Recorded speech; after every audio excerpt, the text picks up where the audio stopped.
Welcome to Love You Bro podcast, where I'm your host, Jude, and I get to do it up every week with my brother Jamie. What's up, brother? What it up? Hey, man, we haven't done anything since we did the night at the bridge, the night of the draft. So we're gonna jump into Chiefs draft, Chiefs minicamp, undrafted free agents, and a lot to talk about with KU and the signing of Tyrone Stokes.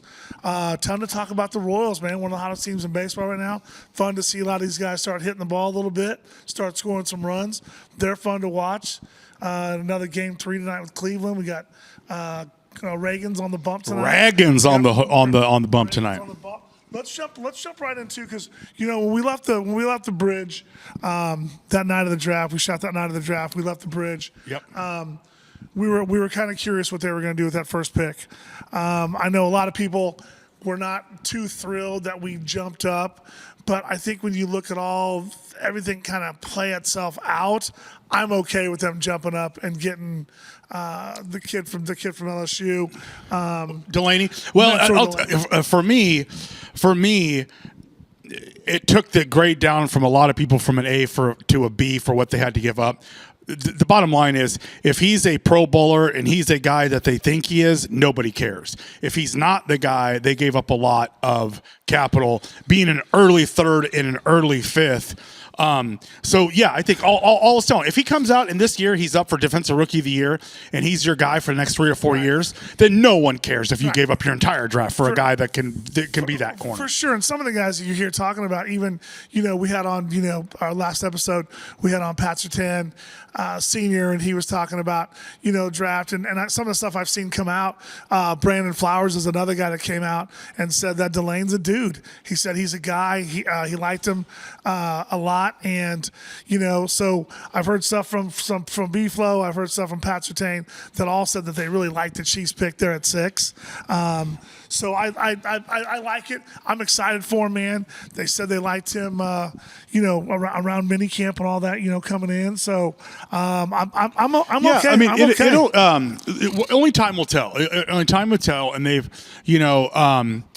guys around the league, not local guys, but guys around the league, said he will fall into that tier. He's not going to be Surtain Jr. He's not going to be Stingley, but the tier underneath, which is a very high level. Yeah, I mean, that's yeah. There's not too many guys coming out of the draft that are going to be Surtain. You know what I'm saying? No, but you're trading up to the 6th overall pick. So, but if he is okay, so tell me, if you were the GM, what would you have done in that position? You would have stayed at 9 and took who? I would have traded back. I mean, you would have traded back? I would have traded back and garnered more picks. If you look what the Buffalo Bills did, Buffalo traded back in each of the rounds and garnered. They got a ton of picks. I mean, once again, if you listen to guys who get paid a lot of money, and I'm not talking local analysts, but guys that say, like, this was they had probably 4 true number 1 picks. Mendoza wasn't going to be it, and it wasn't going to be the running back from Notre Dame, because what we did with Walker. Right? Yeah, what we did. But I mean, I think that they did as good as as good as they could possibly do. I just didn't like personally giving up a 3rd and a 5th round early for that, because a lot of people thought Mansour would be there at 9, and so but you don't know. But a lot of people said that either Washington or New Orleans was going to take him. Yeah, I think a lot of that was smoke. I mean, because once again, no one's trying to help out the Chiefs, so everyone's going to be like, "Hey, everyone's playing the cards." Bottom line is they got him. I hope he's a guy. If he's a guy, it's awesome. He's got to be a guy at day one. And there's one thing that Spags does not like to do is play rookies, and he's going to have to be out there and be a guy out there day one, which is awesome. It's a great time. There will not be any time to be like, we'll see what he does week 9. He's going to be a guy week 1. I think before the draft ever took place, obviously all the work that these guys put in, this offseason has been different because they've had so much longer of an offseason. And I don't care who you talk to. If you talk to ticket takers, you talk to people in the front office, you talk to players. After the run we've had the last 7 years, everybody, when we did make the playoffs, whether they want to admit it or not, was a big, like, man, I can breathe for a minute. People had time off. People didn't have to go from winning a Super Bowl or losing a Super Bowl straight into being 3 or 4 or 5 weeks behind the 8 ball to get to the draft. Yeah. So I really feel like the time they put in, they knew they had to go get to the Yeah, defensive it was side of the ball. organizational fatigue for Yeah, sure. they had to go get to the defensive side of the ball. I think Spags is super, super excited about the corner. I like him. I don't know how you couldn't be if you're yeah, Spags. that's what I'm saying. And Peter Woods, I think Peter Woods is going to be an instrumental part. I don't think he's a guy comes in and starts and has 8 sacks, but I like his motor. Well, I think Peter Woods brings a lot to the middle of that defense. Once again, and I've said this, if Peter Woods is the 2024 version of Peter Woods, he's the steal of the draft. That guy was a conscious top 10 overall pick in 24 had he been able to leave. Right. He was an absolute monster on a really disruptive Clemson defense. And they kind of but not only him, their entire team, including their defensive side of the football, fell off a cliff. Right. So the great thing about Woods, and I think what you have to be excited about him, is playing alongside Chris Jones and kind of learning what a pro's pro and a guy that's great, what Chris Jones brings, not even from the football side. Because, Woods is a smaller guy. Right. And it was weird because he kind of fluctuated from 320 to 300 pounds at Clemson. Right. But like they said, like a Grunhard who was breaking down film said, he gets pinged around a lot, but he also gets pinged around where he's making plays in the backfield. He's quick off the ball. And the other thing is, like they said, not that Clemson's not or college is not where you bulk up and get bigger, but to consider he's only 21 years old and he gets to get into an NFL weight program that I bet he plays about 15 pound heavier. I bet he plays about 315. And if he can keep his quickness and his explosiveness, and he's 2024, you're talking very, very much so an opportunity to be one of the best interior linemen. I think Coach Reed was a little bit reluctant when he kind of had the Aaron Donald comparisons, and then he kind of walked it back. But I think that kid, once again, if he's a 2024 version, he could be the steal of the draft, picking him where they got him there. I'm excited. I know Spags excited. They went after a lot of defensive guys, and I think that was, obviously on purpose because we lost a lot of pieces. I like our first 2 picks in the first round. I like both of them. I like Mansour Delane and Peter Woods a lot. You go to our second round pick, who was the 40th pick overall, and you got the kid R. Mason Thomas out of Oklahoma. What do you think of him?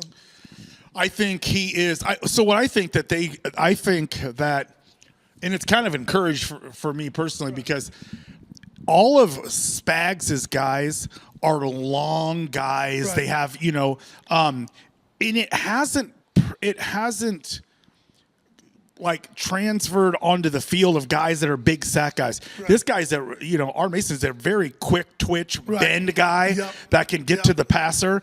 And I think if you see a lot of what he did, he is explosive. Yeah. And I think that they want, and the same with the Peter Woods, he's explosive. So I think they're kind of saying, hey, our philosophy wasn't necessarily working and we weren't able to get to the quarterback without blitzing.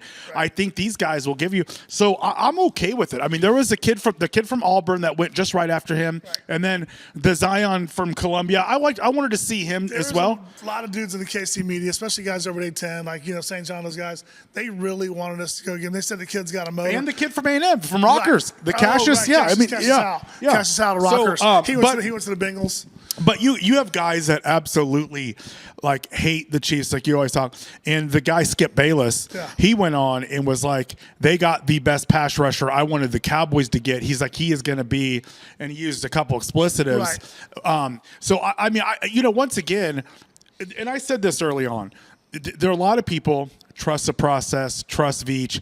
Veach, you can't really hide behind this and be like, we picked from 31st. What do you expect us to do? 100%. You picked from 32nd. What do you expect us to do? He's out in front of this. Yeah. He owned it, and he was making a lot of decisions. And once again, traditional guys that, because if you would have told me, Mason, that's the anti-Steve Spagnuolo guy. Right. I mean, he likes the guys like a friend of our show, Menahue, the tall dudes, long arms, long lips. Yeah.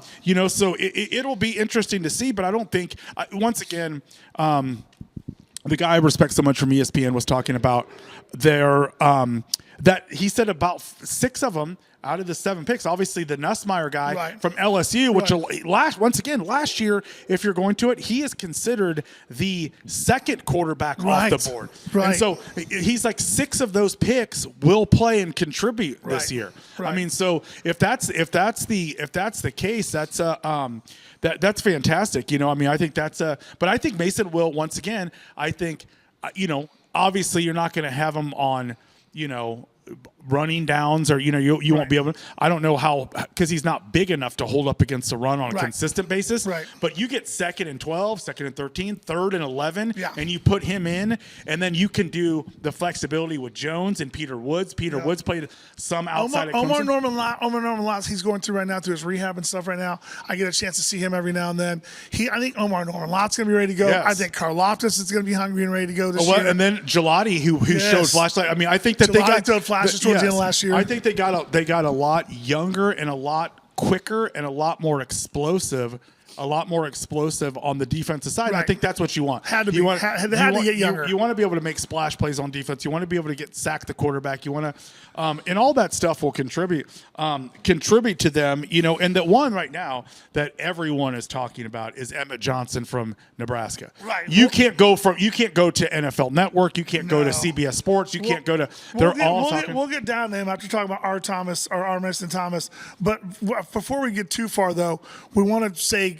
Shout out and congratulations, man, to our guy Derek Johnson, who got nominated that night of the draft. That it's going to be him this year, 2026. That's going up in the Hall and the Ring of Honor there at Arrowhead, which is long overdue to me. Sure, you know, DJ belongs up there, but you know, DJ was one of our first guests we brought on. Someone I worked for 14 years. So man, shout out to Derek Johnson, man. Not just a client, a friend of the show, but family to us, brother. Yeah, absolutely. We've been around DJ a long time. It's big time and well deserved, and he was excited, and he was, you know, and it is awesome that those guys, you know, that are enjoying it a lot more, you know, when they all get together in the camaraderie. But you know, we had Debo on that night. Yeah. They're all like, absolutely. I mean, that's the, you know, DJ was a guy that, you know, obviously his last year, whatever, he went to the Raiders, whatever, but he was Kansas City through and through, man. And he did. I mean, and his foundation so much for the city, and such a guy that embraced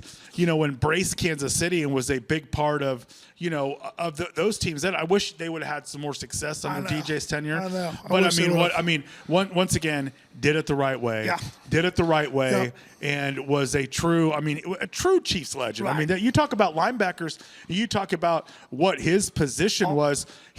I don't know anyone better in Kansas City. All-time leading tackler in Kansas City history. All-time leading tackler. You know, and I always said, you know, he could have had about 5 or 6 more touchdowns. DJ had a lot of drops. I was like, Deej had some drops that I know he'd take back, and he'd be like, man, I know this game here. And he also was part of some of the biggest controversial plays in Chiefs history. Yeah. The Mariota shit. When he was on a podcast, I forgot who it was, and they were asked about it. He goes, man, I still think about that. They said he had the quarterback's forward progress. The forward progress was stopped.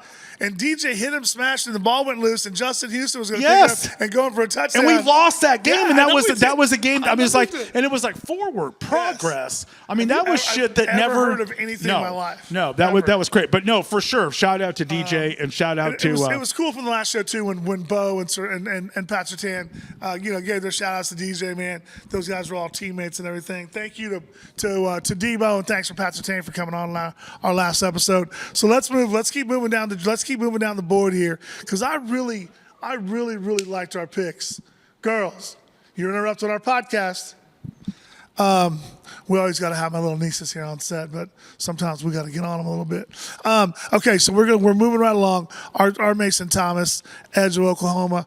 Let's look at the round 4 pick, bro. Pick 109, and I like this Jaden Kennedy, the quarterback out of Oregon. I think he's another cornerback that I think is going to get some playing time. We always do a good job picking cornerbacks.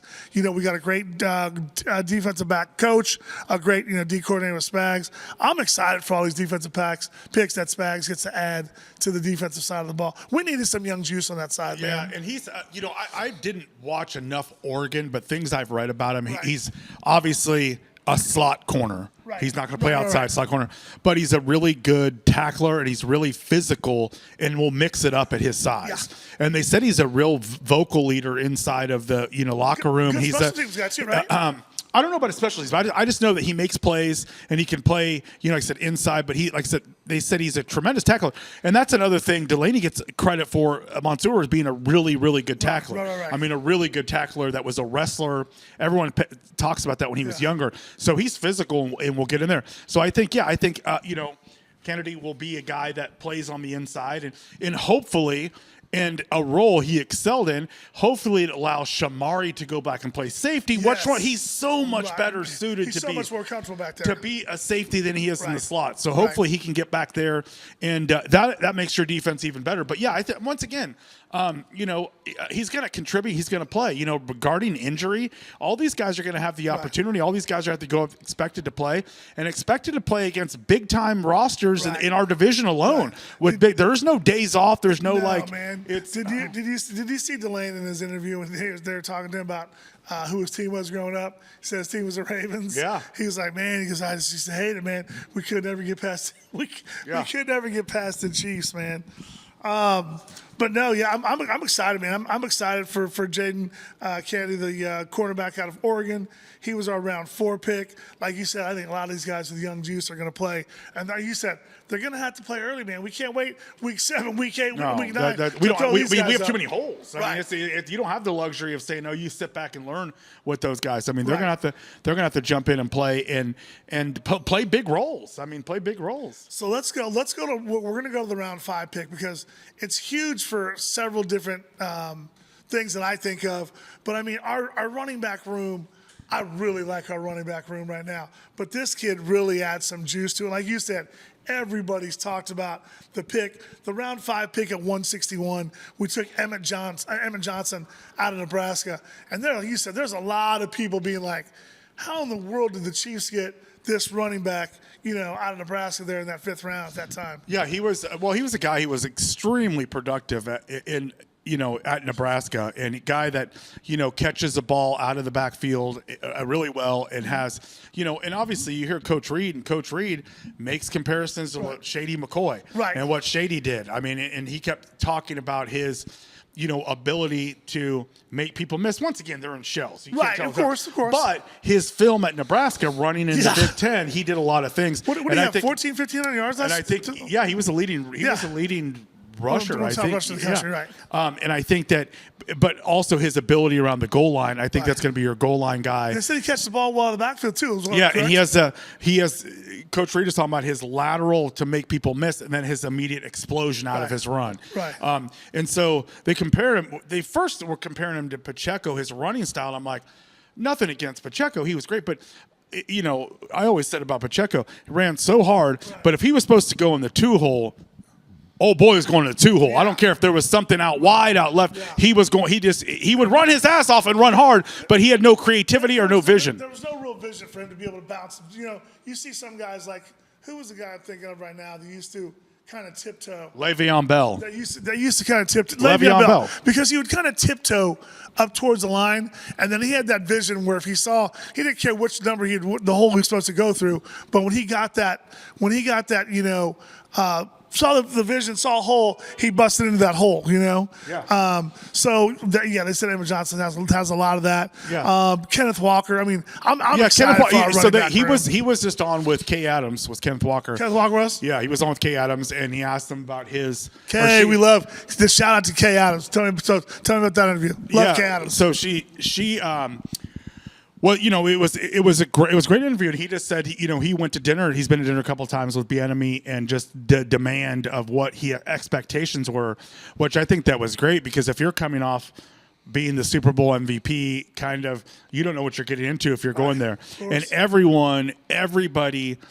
Right, wrong, or different, if you're there for the move, that it's completely different, and there will be people held accountable. And I think it's just like he was like Bieniemy is telling him stuff he could already be doing better, and that he's not doing, from breaking down film. Right. And he was welcoming it, embracing it, which is great to see from Kenneth Walker. That he knows where he can improve. And so yes, I think that and that's my thing. I think moving forward, you hear all of these, and it's the question that people will debate and go through round and round, debate. But I think that overall, it's not a bad idea to change their philosophy and get more run oriented. Right. And a lot of linemen, I've heard Mitch Morris say it. Yeah. A lot of when you have RPO, the linemen can't fire off the ball and dominate their opponent because you have to fake pass or whatever you're going to do. Right, you can't explode into the run game. But right. if you're under center, you could explode. And those guys that they have maulers, Creed's a mauler, Trey Smith's a mauler, Kingsley's a mauler. I mean, those are maulers. So if you can get in there and own those guys and pound it with the rock, it makes Mahomes' job easier. And say if he comes back week 3 or week 4, it gives Fields an opportunity to have a lot more run in it, and he's going to be into that equation too, running the football, and you win some games with your defenses. And you look back at the teams that Tom Brady, he didn't always win it with explosive offenses. There was years that they had to get creative. They had to get creative, and they had to do that. So maybe this is a year that and I don't, and I know he wants to come back, but there comes a time that as ownership and as you do what's best for the organization, be like, Patrick, pump it. We know you want to come back, but it's such a challenging major injury, both of his ligaments, to come back and be ready for week 1. It's like, of course. Well, I don't think there's any reason to rush him. I think we got a great pickup in Justin Fields as far as good backup, veteran guy. But I think he will grow. He will learn more with Bieniemy. He will learn more with Coach Reed. I think it's going to make him a better quarterback. You already hear a lot of people talking about Justin Fields is going to go in this system for a year, and then next year hopefully go sign a payday where he's a starter somewhere, But being a year here, so I don't think we need to rush Patrick back. Let's make sure he's ready to go. Don't rush him back. Fields can hold the fort down for a little bit.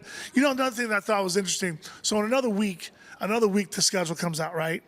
And people were talking about stuff you hear in the national media, and they were like, I wonder if they put some of the bigger, more national TV type of games, if they push those back towards the middle or the end of the year for the Chiefs. And I've heard him say that. And it makes sense. I mean, it makes sense because you don't know.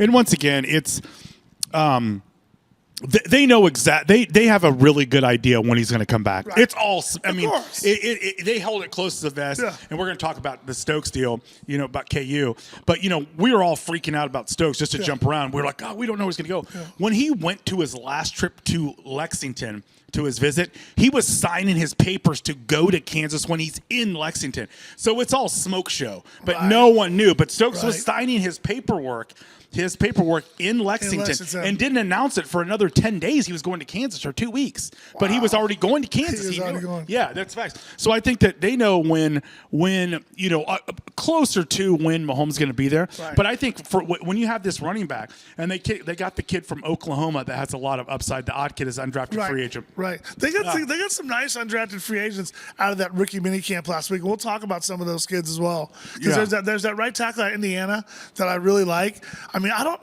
dude, this is what I don't understand about the draft. You have this right tackle for Indiana. Played the last 2 years, Indiana. Both perennial teams in college football, win a national championship. Guy started at right tackle for 20-something games in a row. Instead, he looked really good at the rookie minicamp. Chiefs signed him, but how does that guy go undrafted? It happens every year. I mean, there was a statistic out that more UDFA, undrafted free agents are in the league than first and second round picks. Now that's kind of skewed a little bit because there's only so many first and second round picks. But there's still a lot of undrafted free agents that come in and make stuff happen and make stuff. So it's a pull who has a very good opportunity to start at right tackle. Right. He showed a lot. He was an undrafted free agent. We lost him to the Jets or whatever that was, and they released him again. Right. But he was an undrafted free agent, and that guy, he showed me last year. I mean, played a little bit. He plays a little bit nasty, and he has a little bit of athleticism to him. So he's going to have every opportunity to win that. Him and Jalen Moore to win that right tackle position, right tackle spot. So, if you're draft wise, everyone wants to get there and you see what you want to do. But I think as organization, they're excited to get these young kids in, and you have to get young. You have to say There's certain guys you can't sign, and it hurts to see guys that you really like. And, it hurts because McDuffie was a dog. McDuffie was a dog. That guy was loved inside the locker room, on and off the field. Trent McDuffie did everything right, man.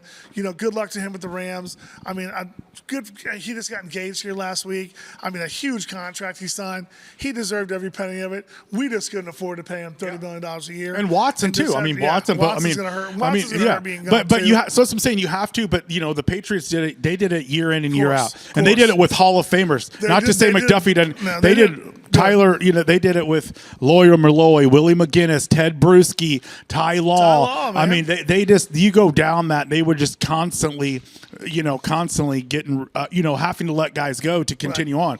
So yeah, it'll be great. I'm excited to get. Ty Law was a character, wasn't he?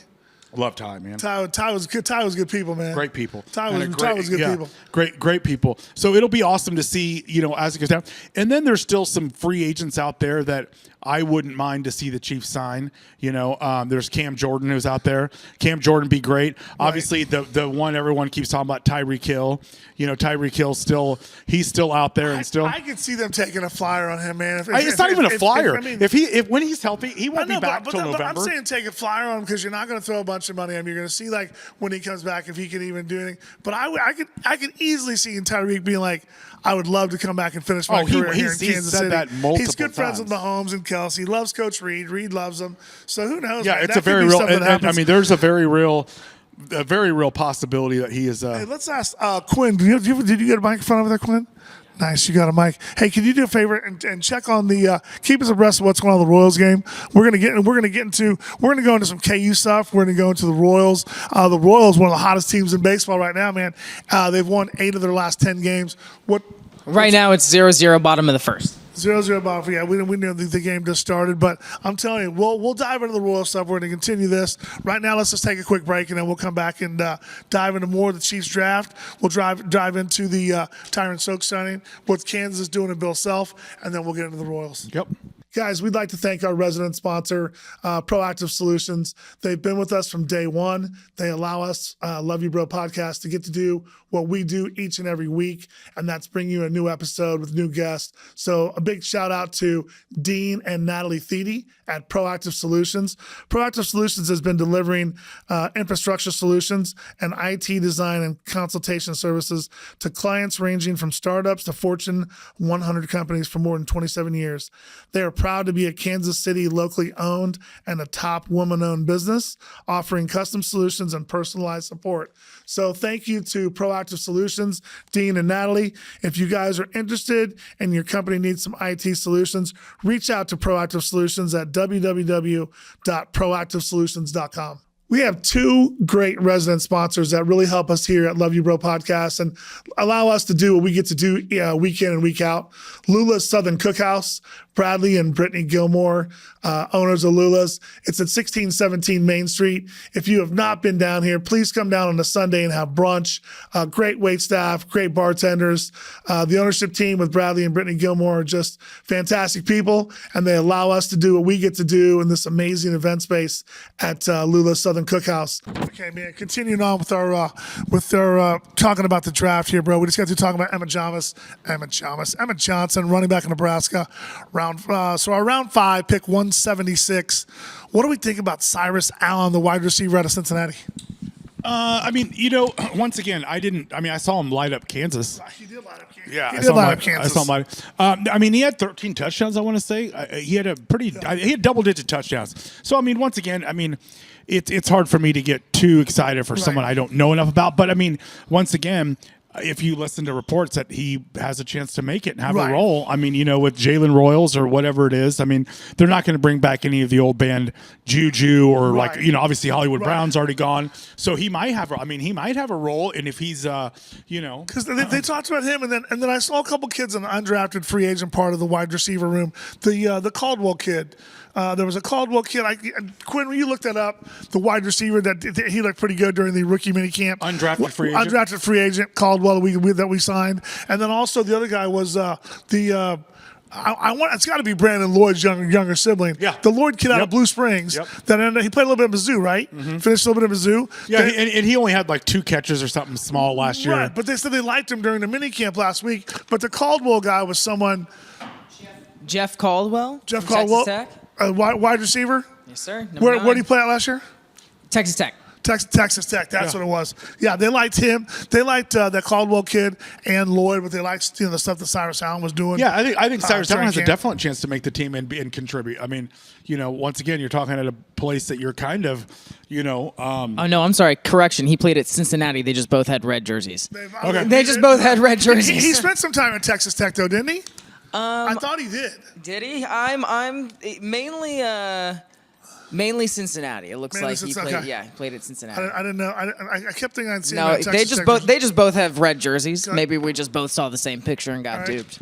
Okay, so moving on from him, the round 7 pick, and we talked about this a little bit earlier. But how did Garrett Nussmeier, the quarterback for LSU, drop as far? Well, as he has a serious like spinal thing that was like that it was caused him a lot of pain and caused him that it was a pretty serious injury, or that kept him off boards. But I think they got it taken care of now, and what a great role for him to learn under Mahomes and have the possibility. Go ahead, Quinn. Not only was it an injury, it was a cyst on his spine. There you go. That was causing him tremendous pain for most of the year. Yes. And so, but once again, you look at what backups are going through. Minshew didn't play that well last year, and he got a lot of money to go to the Cardinals. He tore his ACL like just 2 weeks into after playing a couple games. Yeah, but I mean, so what the going rate for backup quarterbacks is, if you can get Nussmeier to be a backup quarterback and just be effective, like you can save that money, when you need to save money. So yeah, man. Like I said, once it all plays out, bullets get live, stuff gets people start flying around up in training camp. You know how the saying goes, though, man. They talk about everybody's draft looks good on paper until I'd say, and even Coach Reed will say, everybody looks good and everybody looks good in shells. It's when the bullets start flying. You start getting the pads on up in St. Joe, and you start getting from preseason into the regular season games. Excited for next week. Schedule will come out next week. We'll know what national games we have. We'll know what we have early on. Can we sustain Mahomes missing 2, 3, 4 weeks? We'll find that out next week. So I'll be looking forward to seeing I think Wednesday or Thursday is the drop for the Well, and it's so stupid because every game that's getting before it's even dropped. That's what I don't understand. They have this big reveal on NFL Network, but it's like, they leaked the national TV games. You know what? I think the first couple years they did it because now it's just like the NFL draft. I'm glad you said that because the NFL draft on ESPN, it takes so long. When you're listening to on the radio, the picks are already made, and ESPN, it's such a dog and pony show. Just delay it. So that's how when you and I were sitting there and we're talking that our cousin Vinny over. Because I said the first thing I was like they drafted. Other things like they drafted so and so. No, I did. I was like yeah, and then he was like yeah. I was listening to the radio and you were like what? And Vinny was like what? We traded up to get because it's so far ahead. But yeah, so I think the first couple of years they had the big reveal show. They might have had a couple games leak, but now it's like everyone's going to play because they're tweeting it out. Night game, they always leak the first week of the season. This is who you're going to see. Then they're like, then the Monday night games get leaked. Then the Thursday night, then the Sunday night. So before you do, you're like, we're going to know 7 games before the schedule. But it's still a big deal. Obviously, NFL's king. But yes, it'll be, and before we switch gears, switch up to Kansas basketball and. But hang on, hold on, Kansas basketball. Go ahead, say what you're going to say. I'll tell you where we're going to go. About the Chiefs, I lost my train of thought with that. But my bad. I'm sorry. That's all right. No, before we go into Kansas basketball, dude, I want to give a shout out right now, man. I don't know what we're drinking or what our guys are putting in the water, but right now in the state of Kansas, you got Johnson County Community College at 54-2. Their baseball team. They're on a 38 game winning streak, 32-0 in Jayhawk Conference. It's never been done before. 32-0 in the Jayhawk Conference. I was looking at their stats and stuff last week. Quinn, you can look some of this stuff up for me for Johnson County Baseball. They've got 6 kids and double-digit home runs, and they were saying there's 7 to 9 kids that are going to get drafted off the squad. Wow. I mean, 54-2, number 1 in the country and junior college. And like I said, 38-game win streak, 32-0 in Jayhawk Conference. So good luck to those guys, man, as postseason comes in. As everybody knows, I spent a couple years myself playing over there there at the Johnson County Community College. We had Coach Kent Shelley on, which was awesome when Coach Shelley came on. So I got to give Coach a call because I'm sure he's going to follow the JUCO guys. Also, shout out to our Kansas Jayhawk baseball team, who Monday just got moved from 11 to 7. They're the number 1 team in the Big 12. They're number 7 in the country. And NCAA said, Lawrence, Kansas, be ready to host postseason baseball. So they're going to host a regional. Awesome, yeah. They're going to host a regional in Lawrence with an opportunity. If they win that regional, they'll have an opportunity to host a super regional in Lawrence to go to a College World Series. I can tell you guys right now, Kansas goes to the College World Series. Love You Bro podcast. We will be in Omaha. That'd be so cool. I promise you. We will be in Omaha doing something if the Jayhawks make it to the College World Series. Count on it, man. Omaha, book it. We will find a place to shoot. We'll shoot outside the stadium, the Ameritrade baseball stadium in Omaha. Just count it, lock it in. I don't care how we get there. Quinn, you, social media, you just plan on Omaha. My man over here, Dylan at KC Podcast Company, get a hold of Devin, figure out a way that we can catch a music show on the way up there or something. But I'm telling you, Omaha, done. We're going to be there live. We have to get there first. Come on, man. The Jayhawks are going to get there, bro. Lock it in. Listen, the Jayhawks are on fire right now, dude. Yeah, no, they it just is, yeah. swept, dude, think about this. They just swept Arizona baseball last week. When was the last time Kansas beat Arizona in baseball? Or basketball. Oh, no, that's another thing. Okay, but Too listen. Too soon. Yeah. Shout out, man. Shout out to the Jayhawks baseball team. They're doing some badass things over there. And Johnson County Community College baseball. Good luck to both those programs, man, in the postseason. Okay, bro, let's do we want to jump into Tyron Stokes or do we want to jump into what the Royals are doing right now? It's you know what we'll have a little bit of time with Kansas basketball. I mean, obviously it's a huge signing. It's back-to-back years. The number 1 player in the country is going to Lawrence. You know, it's funny. We won't go too deep into it because we have a lot of time to talk about it. But just the hate that people spew towards Lawrence and Bill Self and this and that, But once again, they're kind of dipshits. When you hear the guys that know it, they're like, they had Jay Billis on, and Jay Billis was talking about Tiller going to Columbia. And he was like, for some kids, it makes all the sense in the world. He's like, but there's not a place in the country, Kentucky, look at some of these, Connecticut, right, that he's going to learn more than he's going to learn in Lawrence, Kansas. Right, correct. He's like, so he correct. goes, yes. He's like, he's like, that's the part that I don't get behind. But, the transfers, the kids that went to Michigan that were at lower level programs, the Luxembourg kid who came from, to go, that's a great story. Yeah. And he elevated it and went, but kids like Tiller going there, and not because he's transferring, because I had friends be like, are you pissed? And I go, for me, I'm just like the students. I don't give a fuck, to be honest, because just like they don't care about Kansas, I'm not attached to Bryson Tiller. I'm not like, oh man, Tiller, that kills. It would kill me if Devontae Graham or Frank Mason, their senior year, left after being there for 3 years. But those, you just don't have any attachment. Like you didn't lose any sleep over it. Flory going, it's like I don't lose any sleep over it. It's a different game, but it is amazing that Stokes is going there. It's a whole different game though now, brother, because I don't care what school it is, what team. Michigan started 5 transfers from the transfer portal last year and won a national title. Yeah, it's a whole different game now. But the exciting part to me is that the freshman class we got put in, it's the number 2 class in the country, and it proves last year Duke had a predominantly freshman squad, right, and they made a deep run. Arizona had freshmen that were contributing. If Kansas can get their 2 big studs, the point guard and Stokes, going, and they get some contributions. Hey, Quinn, what's the name of the 5-star point guard we got at Kansas? Is it Tan? I thought. Is Kenny, it? Or I can't remember. I can't remember off the top of my head right now. That is Talon Kinney. Yes, Talon Kinney. That's what it is. And so I think I've got something pulled up here, Jamie. Hold on a second. And it was pretty cool. They were showing them already working out in Lawrence. And, so, I mean, that'll be awesome. We'll have plenty of time to talk about it, but it'll be fun to see how the summer goes. And they're still not done. Okay, so here, you can read this better because you can see this better than I can. Here's what the roster looks like as of today, because I took a picture of it today. Oh yeah, I mean they got Kenny, and then obviously Stokes, and then they got the returning guy from last year, the big center, and then they got the kid that transferred from Utah who is like super athletic. They said their kid's gonna love his highlight reel dunks around the rim, and then they got the Biden kid who's a really good point guard, right? And he averaged a bunch last year. And then Rosario, who I love, is back. And then Davion Atkins is a freshman. He's one of the freshmen that are coming in.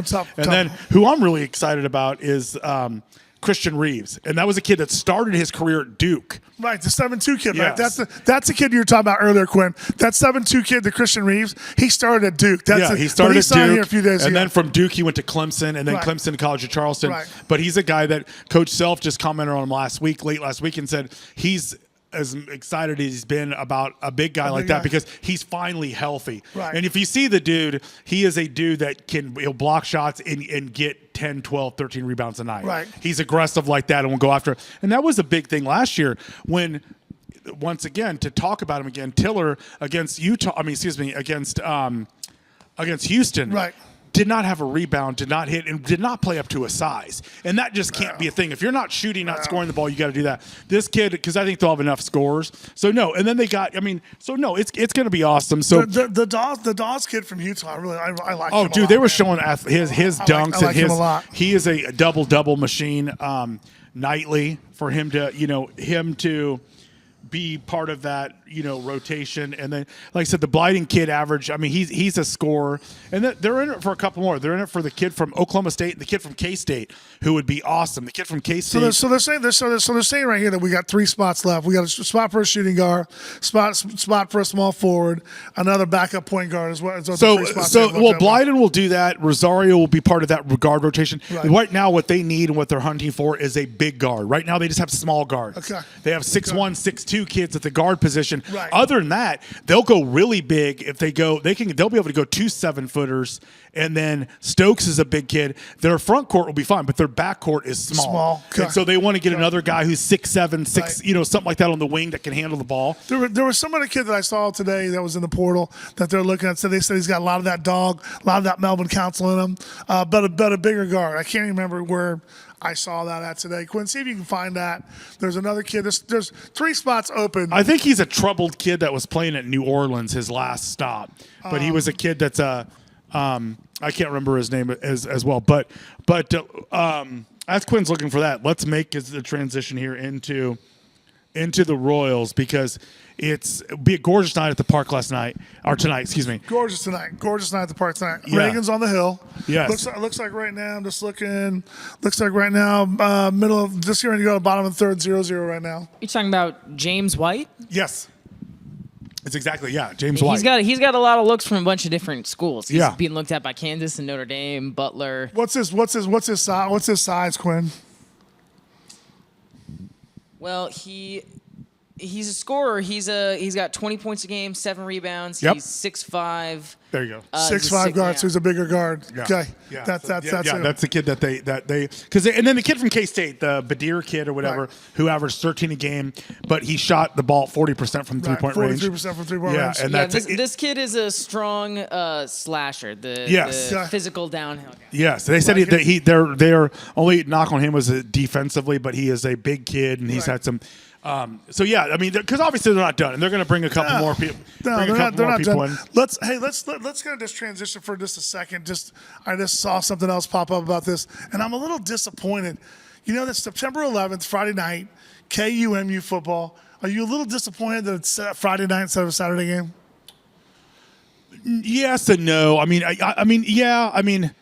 But also the stadium will look beautiful under the lights. It'll be completed. Yeah, it will. It'll look great. Quinn, what do you think? What do you think, Quinn? What are your thoughts, man? That KU Mizzou game, and I don't know if that's the Big 12. It's KU's home game. Is that KU that says that, or is it a game that's on ESPN and ESPN part of the TV and all that package? Maybe that's what kind of made the Hawks go that route. I'm a little disappointed that it's not Saturday and Friday night. What do you think, Quinn? I don't know. I think either way, it's going to be electric. Yes. Yeah. Same. It's for sure. And Friday night under the lights, it'll be. It'll be a special night. Yeah, it'll be a tough ticket for sure, man. Yeah. Kansas, listen, if Kansas wants to get back off the snide, off the canvas from being knocked around by Mizzou football, they got to get a win at home, man. They got to beat Mizzou in football. But yeah, and then once again, that basketball game, KUMU, MU's got a top 10 recruiting class. They have 2 5-star kids, right? 2 McDonald's All-Americans that are going there, plus the Tiller. They got a couple other transfers. Okay. That's going to be that one. T-Mobile, because Mizzou will be the host. They'll be the host. They'll be the home team at T-Mobile. They'll play one more T-Mobile this year, but that'll be another good one, man. Yeah. I mean, last year we kind of ran those guys out of the gym. We were last year. I think our nephew kind of bailed at halftime because they were getting spanked.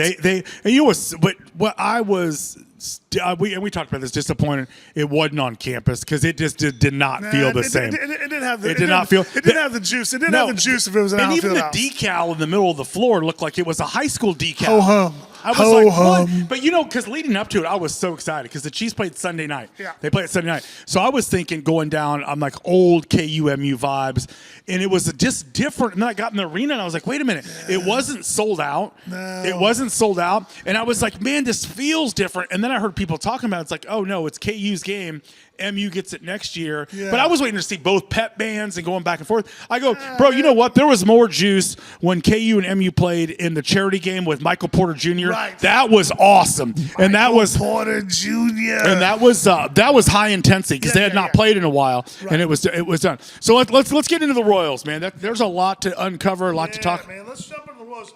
Early on we were talking, and you had some of the guys that we were talking about that you heard people in Kansas City early on be like, okay, man, fire Q, Royals can't hit, this, that, the other. And I just think that early in the season, it's just, and not that I was sitting there going, okay, we're going to turn around, we're going to go on an 8-9 game winning streak. But I just thought it's a little too early for that. I'm still not a fan of their hitting coach, period. But they have got it going on. It's nice to see Caglione start getting in the mix, start hitting some bombs, hitting some doubles, and getting involved in it, man. I like seeing Cags. And listen, our dude from the show, man, Carter Jensen. He's leading rookies right now, batting average, home runs, RBIs. So Carter Jensen's going to be a guy to watch all year long. Oh, yeah, but I love seeing Cags get some home runs, get a late home run to tie it up. Massey hit a home run last night. But let's talk a little bit how the Royals got back into this. They're 8-2 in the last 10 games, and going into tonight are just a half game out of first place. Yeah, obviously the pitching's been there, but what's really, they've started to hit the ball. And it was never like their exit velo and always there, but they just didn't get any timely hitting. They left a lot of guys on base. They had a lot of base running mistakes. Right. But I think they've gotten the timely hitting. And once again, their bullpen's gotten tightened up. Their bullpen's tightened up. Do we think Erceg's going to be our closer, though? 100%. There's no way you can move him out and put Estevez back there. He's leading the American League in saves. Where's he at right now? Is he a 10? Yeah, he leads the American League in saves. Yeah, Erceg leads the American. Is that right, Quinn? Yes. We checked that stat. Yes. Lucas Erceg is Erceg leading the American League in saves? He leads the American League in saves. Yes, absolutely. So I think that he does. He does. So leads the American League today with 10. Yes, I love it, man. Yeah. So I think that Estevez, it's a big night for him because it's his first rehab assignment in Quad City. Okay. So it's his first rehab assignment tonight. So and they said in his recent workouts his velocity's back up, but there's no way you implement him back into the night. You slow walk that back, man. There's no reason to rush that dude in, man. And last night, the Kolick kid that we got from the Padres, he had the spot start last night, right? And he got a quality start, gave up 3 runs. 2 of them were on it was a home run that he gave up, but he battled, was in there, was tough, and then their bullpen, Daniel Lynch is.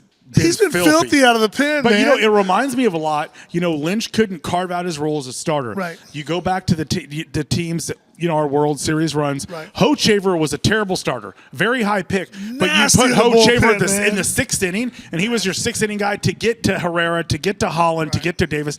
So I think that their bullpen's been solid. And like you said, Caglione, dude, that guy, when he hits the ball, it sounds different. And that dude, that stoic one he hit so high. Yeah. It was like a moon ball, and they were like, it was no way to get out. But people you talk to in baseball, they're like, oh, you don't hit one that high because it just keeps going and going and going. Was it in Seattle? Where did he hit the 2-run homer that tied it late in the game, in the ninth, and then we won an extra? Was that the Mariners? Was that the Mariners game? No, because we swept the Mariners. Was it? I can't remember which game it was. He had a 2-run homer in the ninth to tie it, sent it to extra innings, and we won. I think that was at home. Was it at home? Yeah, I think that was the last home. Was stand. Was it the Angels? Might have been the Angels. Might have been the Angels. Yeah, that he hit that home run late in the game to tie it. And but the one he hit against the one he did hit the other night. I think it was the first night. Bomb, dude. It was just. I mean, you hear it. It sounds like an explosion. I mean, it just. But once again, our guy, C. Jensen was like when he was like the sound's different, man. Carter said that, man. Carter said that. The sound is just different. So he's hitting. I mean, he's hitting and doing well. Obviously, Carter's doing his thing. Right. I mean, Mikel's going. Bobby's starting to heat up. Vinny's starting to heat up. If Bobby and Vinny start hitting, and Cags and Jensen keep going, that's what we talked about earlier. Was having more bats than just Witt and Vinny. Now you start getting, Jensen's been playing well. You get Cags going. Massey hit a home run last night. Isaac Collins hit a home run last night. You start getting some other guys just periodically to do those things, and then you have your big guns that carry you. Dude, they may get on a roll. They've got Cleveland, so tonight, tomorrow. So they finish the 4-game series. Then Detroit comes to town Friday, Saturday, Sunday, and then they go out the White Sox. Yeah, and the White Sox, I've said this for a while now, White Sox are different than the White Sox. Yeah, they got a lot of young talent. But, now's their time to make their run. Scooble's out at least 2 or 3 months. Oh, was he really? Oh, yeah, he had surgery. Scooble? They call it, he had cleaned up, they said bodies, like inside. So he had his elbow cleaned up. Arthroscopic surgery. Oh, man, I didn't know that. Yes. So he's not under the knife, but they call it bodies that he had. Like, I don't know if it's like just loose cartilage, but that's what the terminology was. So he's out 2 to 3 months. Wow. And then he's always been kind of a bitch is Valdez. That's with Detroit. Oh, he's always called Framber Valdez. Nasty lefty. Yes. And so when he was dealing, he was always one of the best lefties in the league. Right, filthy. All-star every year. So the last couple of years kind of pulled dickhead moves. So last night they were tagging him, hitting bombs, and then he flat out nailed, I forgot who it was from Boston, but they threw him out. The bench is cleared, and now he could be up for suspension because it's the second time he's done it. But he's the same guy that crossed his catcher up last year because his catcher. Yes, that's right. Yeah, because he thought his catcher gave away that pitch. Yeah, when that guy hit that bomb. Exactly. Now, see, there you are. He's just an asshole. Drills his catcher. That's just an asshole. You know what I'm saying? So like he said right now. You heard him, Dylan. He said Framber Valdez is a little bitch. Yeah, it's facts. Like that's. But so he could be out, but Scooble's out to her. So now you don't cross your catcher up, dude. You never do that, dude. Yeah, you cross your own catcher up. Yeah, dude, that's just dirty, man. Yeah, no, and he's just kind of that's kind of what he is. But so you have, those two guys are out, so you have your chance to make a little run. And they, so I was talking, when I would talk about it and I would get frustrated, it always reminded me of like a KU basketball game when they go out and they go down and the score's tied with the big team, right? Whether it's Duke and they have like 4 or 5 empty possessions. Right. And they're like, well, they're not scoring. It's like, yeah, but you have to score. Right. So that's what the Royals have been doing is getting games when they can get games because Cleveland will go on a run. You know that. Yep. They always do. Voigt's such a great skipper. What happened to the Twins? The Twins are hot there for. Twins were leading the AL West or for AL Twins, Central. Yeah, but Twins kind of had a fire sale. That was all smoke and mirrors. The Twins got rid of the beginning. Yeah, and they got rid of Sorry, people. Pete. Yeah, and they'll have they'll get rid of some more guys. They never were going to contend, but as long as we can start getting rid of people this year. No, there hasn't been any. But I'm saying they're one of the people that they're one of the teams that they traded the shortstop back to the Astros, didn't they? Correa, he's out for the year. He just tore his he had something to his ankle, but he's gone. Yesterday. Damn, Correa's gone too. Yeah, Correa's gone for the year. I gotta start dipping my nose into this. What's going on in the baseball world, man? So it's a big one though. What I want to do is Sunday night baseball is here in Kansas City. The first time since 2016. So let me tell you this. 2 weeks ago, they were supposed to have Sunday night baseball here. The storms rolled in, so they moved it to 3 o'clock on Sunday. We're supposed to play Anaheim and Mike Trout. Yes. So the weather is supposed to be 70 degrees, rain early in the morning. So they should have a great crowd. First time Sunday night baseball has been since 2016. Since 2016. Man, are we going? Yes. I really would like to go. Do you have the girls Sunday night? Yeah, but they can go and run around the outfield for a while. That's what I'm saying. Girls, you guys want to go to a Royals game on Sunday night? I think Uncle Jude should buy some tickets, huh? Yeah, you guys are going to call Aunt Jessica and say, hey, can we go do Royals game Sunday night? Because Uncle Jude wants to buy tickets. But yeah, it's a great night. And I like to get out there before it's 100 degrees. It's like so I think, but yeah, it's a good, I'd love to see him get this one tonight. Love to see him. Raggins, I'd like to see Raggins put 2 back-to-back games. Right. I always call Josh Vernier. You love calling a show on 610. On 610 after the game, don't you? I love calling. He's a great dude. We have to get him on here. We have to invite him on here, man. Yeah. So I planned. I was telling our little cousin Chris that I want to stop by Sunday night at his window, introduce myself because he and so I would talk to him a few times, and I was like, to me, Reagan's never. He always labors. He's always like in the 5th inning. It's 76 pitches, and it's like every count goes full. I just like to see him have an easy game and like to see him put 2 back to back. For whatever reason, he just never has an easy game. He's always 65, 70 pitches into the 5th inning. 76 pitches. He just, like you said, he seems like he just labors a lot to get through. But when his stuff's on, he's nasty, man. No, I mean, you're bringing it, and he's lost a couple ticks. 1-0 Royals, top of 4. Come on, Quinn, you're supposed to be giving these updates, man. You're on that media side over there. 1-0, top of the 4th Royals. But with that being said, in the rotation, Walk is such a stud, dude. He gave up that home run, and he didn't even sweat it. Didn't grab the rosin and stomp around the back of it. He just took the ball back and started going to work again. Started working. It's like between him and Lugo, they're always going to have you in it. Steady Eddies, man. And Steady Eddies. And what's so great to me is it's not these dudes blowing gas at 98, 99. Those dudes are blowing out their arms left and right. Those guys, those are the guys like Greg Maddux right now. They're like Greg Maddux, man. Maddux is moving placement around. And just and you do see balls hit hard off them. Right. But you see those dudes more so than not. I don't care who it is. If it's Jose Ramirez, they're going back to the dugout and they're just like, they can't believe they didn't hit that shit. Right. They had it squared up and they shoot it up above the second baseman. They're like, how did I not hit a 83-mile-an-hour curveball that I'm sitting on curveball? Right. And it's just like he just has people either sped up or slowed down. Both him and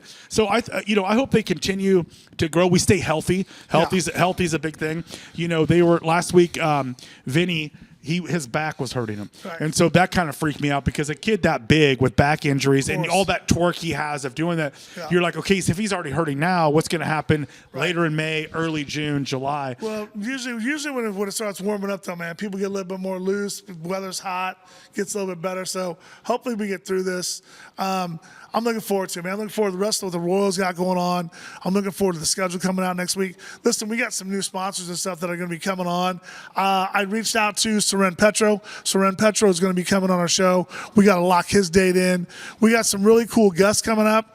You guys, listen, we've been doing this now for a while. This is episode 66, season number 2 of Love You Bro podcast. We want to thank Quinn. Thank you for our social media. Keep killing on the reels, man. The reels are awesome. Go follow our... Dude, you're a witch, Quinn. Yeah, I have people all the time like, dude, those reels are sick. Yeah, like, the reels are killer, man. You got to keep crushing on the reels.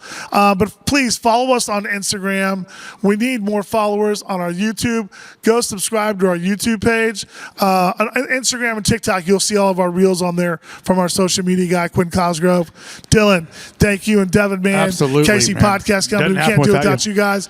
And as we know, we can't do it without our sponsors, man. We're back home tonight in the friendly confines of Lula's Southern Cookhouse.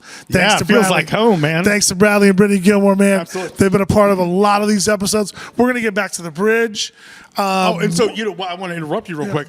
And so the next time we have an opportunity, talk to Carter Jensen on an off day when they're in town here, to get him to Remedy Tattoo. Those boys at Remedy Tattoo want to throw something on him. He's big in tattoos. He is. Well, we'll have to talk to Carter and see. I don't know what that'll be like during the season with him trying to get tatted up during the season. So those guys do it Salvi, he get like that. Those dudes. We'll have to ask him and see what we can do with it. But yeah, we'll get over to Remedy Tattoo. We got some more episodes we're going to do over there. But like I said, man, shout out to all of our sponsors, man. Proactive Solutions. Can't do it without you guys. Lula's Southern Cookhouse, Bradley and Brittany Gilmore. World Cup shit coming coming up, dude. World Cup's coming up. We have so many cool shows, you guys. We'll be shooting again here. Thank you to Maloney's. Maloney's is one of our resident sponsors. We'll be shooting an episode here in May. We will get out ahead of it about a week, Quinn. We want to make sure we advertise out to our people and let them know all over our social media to let them know ahead of time, because we'd love people to come out and see our show. We got a show coming up here the next couple of weeks at Maloney's. Check our social media so we can tell you when we're going to be at Maloney's to shoot our next episode. But until next time, man. Love you, bro. Love you, bro. Okay, we're out, Appreciate man. you. Thanks.